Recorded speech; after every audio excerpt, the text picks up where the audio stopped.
So guys, जैसा कि हमने पिछले एपिसोड में देखा कि ओल्ड मोगू अपने साथी एल्डर के साथ 3000 बर्निंग फ्लेम को पकड़ने की कोशिश कर रहा था। 3000 बर्निंग फ्लेम उनके अटैक से बचते हुए भागने लगा। उसकी बॉडी कमजोर हो चुकी थी, फिर भी उसने चालाकी से काम लिया और एक होनरेबल एल्डर को मार डाला था। जियोयान 3000 बर्निंग फ्लेम को होल ऑफ सोल्स के हाथों जाते हुए कैसे देख सकता था। उसने एल्डर क्यूलिंग की मदद से ओल्ड मोगू को रोकर रखा था और वो खुद 3000 बर्निंग फ्लेम के पास पहुंच गया और उससे फाइट करने लगा। उसने 3000 बर्निंग फ्लेम को फ्रीज कर दिया था, जिससे उसने एशियन वाइट ड्रैगन सील को 3000 बर्निंग फ्लेम के हेड पर एक्टिवेट कर दिया था। जियोयान इससे स्पिरिचुअल स्पेस में पहुंच गया, जहां उसकी 3000 बर्निंग फ्लेम से फाइट होने लग गई थी। ओल्ड मोगू जियोयान को मारने के लिए आगे बढ़ा, पर कोंगजी वहां गए थे, जिन्होंने उसे रोक दिया। ओल्ड मोगू बचकर वहां से भाग गया था। कोंगजी समझ गए थे कि जियोयान और 3000 बर्निंग फ्लेम के बीच स्पिरिचुअल फाइट चल रही थी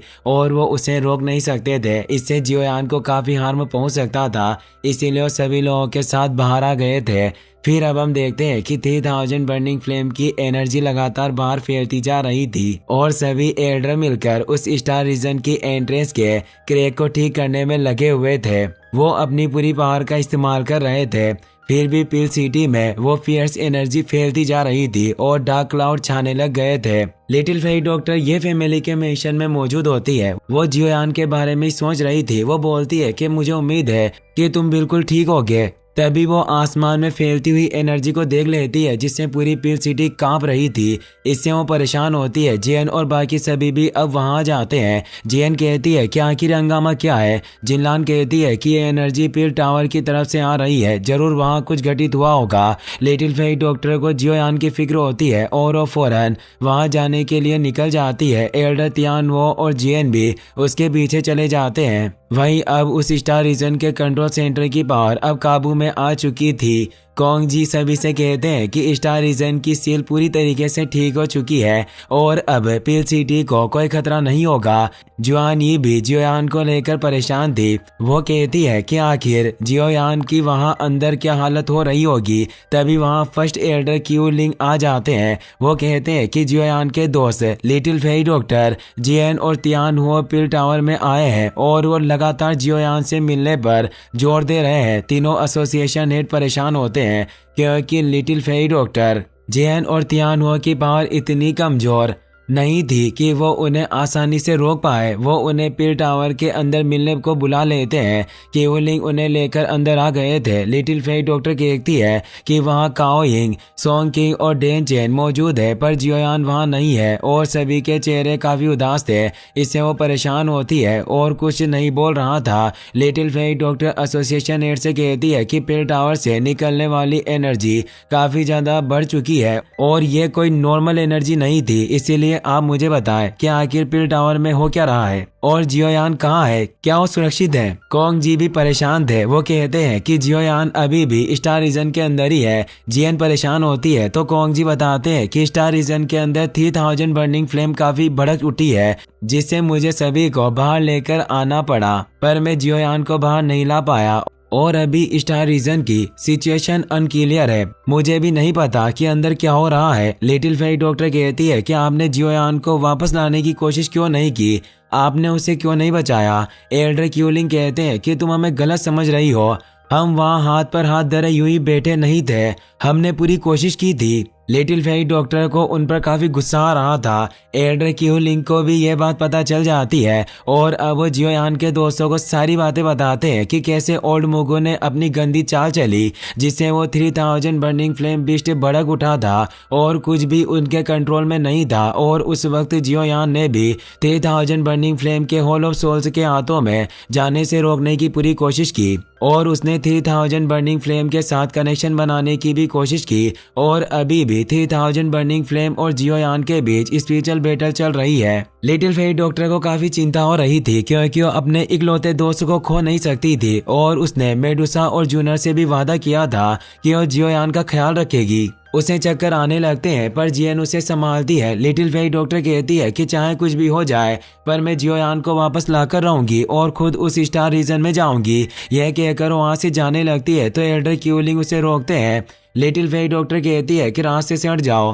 तियान हो और जियन भी उसके साथ खड़े हुए थे। कोंग जी कहते हैं कि स्टार रीजन की सिचुएशन अभी काफी ज्यादा अनस्टेबल है और अभी 3000 बर्निंग फ्लेम की स्थिति का भी पता लगाया नहीं जा सकता। वो 3000 बर्निंग फ्लेम बिस्ट कोई ऐसी चीज नहीं है जिसका तुम अकेला सामना कर पाओ, और अगर तुम इस क्रिटिकल सिचुएशन में स्टार रीजन में जाने की जिद करोगी तो इससे केवल पूरी पिल सिटी के ऊपर ही आपदा आएगी और 3000 बर्निंग फ्लेम की ज्वाला में पूरी सिटी जल उठेगी। लिटिल फेई डॉक्टर गुस्से में अपनी पावर को एक्टिवेट करते हुए बोलती है कि मेरे रास्ते से हट जाओ, मुझे तुम्हारे लोगों की कोई चिंता नहीं है, मैं बस जियोयान को बचाना चाहती हूँ। जियन उसे शांत करती हुई कहती है कि लिटिल फेई डॉक्टर आपको जियोयान की चिंता नहीं करनी चाहिए, क्योंकि मेरे पास जो ड्रैगन सील है उससे मैं फील कर सकती हूँ कि जियोयान अभी खतरे में नहीं है और ये ड्रैगन सील अभी तक पूरी तरीके से गायब नहीं हुई है और साथ ही ये लगातार गोल्डन एनर्जी को रिलीज कर रही है, जिससे साफ जाहिर होता है कि जियोयान की कंडीशन बिल्कुल ठीक होगी।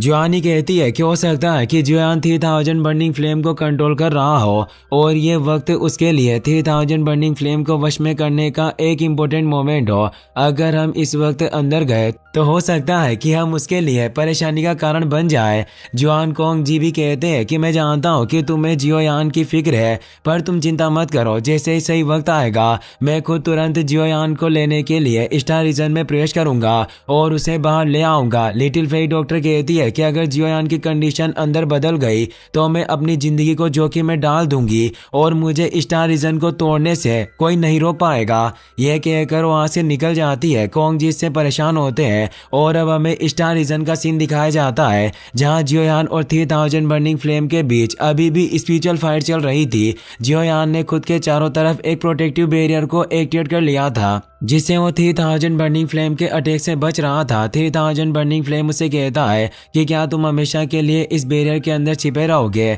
मैंने कभी नहीं सोचा था कि तुम इतने बड़े कायर होगे। जियोयान की कंडीशन काफी खराब हो रही थी क्योंकि इस जगह पर 3000 बर्निंग फ्लेम अभी भी काफी पावरफुल था और वो उसे रोक नहीं पा रहा था, इसीलिए उसने बैरियर को क्रिएट किया था। पर अब 3000 burning flame beast star power को कंडेंस करता है और उससे एक फियर्स फायरबॉल को क्रिएट कर लेता है जिससे वो जियोयान के बैरियर पर अटैक करता है। जियोयान अपनी फुल पावर से उसे रोक लेता है पर वो बर्निंग फ्लेम वापस से जियोयान पर अटैक करने लगता है। जियोयान परेशान होता है क्योंकि वो इस अटैक को रोक नहीं सकता था। बर्निंग फ्लेम बिस्ट कहता है कि तुम अब नरक में जाओगे, तुम्हें कोई नहीं बचा सकता। वो एक स्पाइक अटैक था। जियोयान उसे रोकने की कोशिश करने लगता है पर वो काफी वक्त से इस स्पिरिचुअल बैटल में था। उसके मुंह से अब ब्लड आने लगता है और उसका बनाया हुआ हेवनली फ्लेम का वो बैरियर भी क्रैक होने लगता है। 3000 बर्निंग फ्लेम को लग रहा था कि जियोयान अब बच नहीं पाएगा। वो बोलता है कि व्यर्थ में प्रयास करना बंद करो, पर तभी जियोयान के हाथ पर मौजूद वो ड्रैगन सील एक्टिवेट हो जाती है जिससे जियोयान के बैरियर के ऊपर एक ड्रैगन शेल से प्रोटेक्शन क्रिएट हो जाता है जिससे वो बर्निंग फ्लेम का अटैक नष्ट हो जाता है। जियोयान ये देखकर हैरान था पर वो समझ जाता है कि यह इस ड्रैगन सील की असली पावर है। बर्निंग फ्लेम बिस्ट को काफी गुस्सा आ रहा था। वो कहता है कि आखिर ये कैसे हो सकता है, मेरे अटैक तुम्हारा कुछ क्यों नहीं बिगाड़ पा रहे? और अब वो वापस से सारी एनर्जी को कंडेंस करके एक तेज एनर्जी से जियोयान पर अटैक करता है। यह अटैक सबसे ज्यादा पावरफुल था जिससे उस जगह पर मौजूद स्टोन भी क्रैक हो रहे थे और वॉइड क्रैक भी उत्पन्न होने लगे थे। पर वो ड्रैगन सील से बना हुआ बैरियर काफी पावरफुल था जो उस एनर्जी को एजो कर रहा था और उस बर्निंग फ्लेम की एनर्जी से जियोयान को पावर मिल रही थी। जियोयान सोचता है कि यह फ्लेम बिस्ट 3000 बर्निंग फ्लेम के सोर्स फायर का इस्तेमाल कर रहा है, पर यह ड्रैगन सील असलियत में इस बर्निंग फ्लेम की पावर को मेरे अंदर ट्रांसफर कर रहा था जिससे अब मेरी बॉडी पर इसका अच्छा इफेक्ट होगा और मैं इस एनर्जी का इस्तेमाल करके कुछ ही देर में अपनी चोटों को पूरी तरीके से ठीक कर पाऊंगा। और वो उस एनर्जी को एजो करने लगता है। 3000 बर्निंग फ्लेम की पावर लगातार कम हो रही थी जिससे तेज झटका लगता है और वो समझ जाता है कि इस लड़के ने मेरे माथे पर ड्रैगन सील को एक्टिवेट किया जिससे मैंने इस पर जो अपनी पावर से अटैक किया उस पावर को इस लड़के ने सोख लिया है। मेरी पावर कम हो रही है और वो जियोयान से बोलता है कि तुम एक कमीने इंसान हो, क्या तुम अपने इस बिल से बाहर आने की हिम्मत नहीं करोगे ताकि मैं तुमसे मौत तक फाइट कर सकूं। जियोयान की पावर भी अब पूरी तरीके से रिकवर हो चुकी थी जिसकी वजह से वो अपने प्रोटेक्शन को को डीएक्टिवेट कर लेता है और वो ड्रैगन सील को देखकर कहता है कि एनर्जी एब्जॉर्बेशन पूरा हो चुका है, इसीलिए अब इस 3000 बर्निंग फ्लेम पर अटैक करने की मेरी बारी है। और वो अपनी हेवनली अर्थ पपेट को बाहर निकाल लेता है और उसके साथ 3000 बर्निंग फ्लेम बिस्ट पर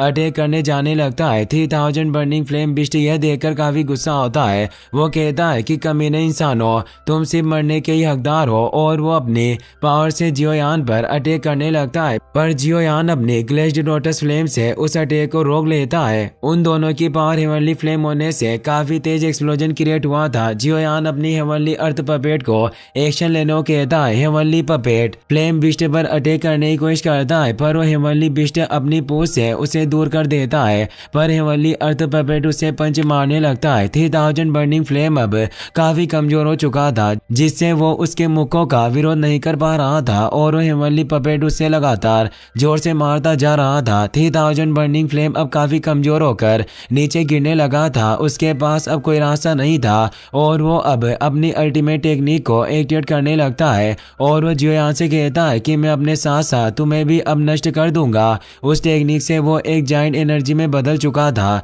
जिससे फियर्स और रिलीज हो रहा था। इसी के साथ ये एपिसोड यहीं पर खत्म हो जाता है। गाइस, अगर आप इसका नेक्स्ट पार्ट भी जल्दी देखना चाहते हो तो इस वीडियो का 10 के लाइक पूरा कर देना। मिलते हैं नेक्स्ट एपिसोड में। Thanks for watching.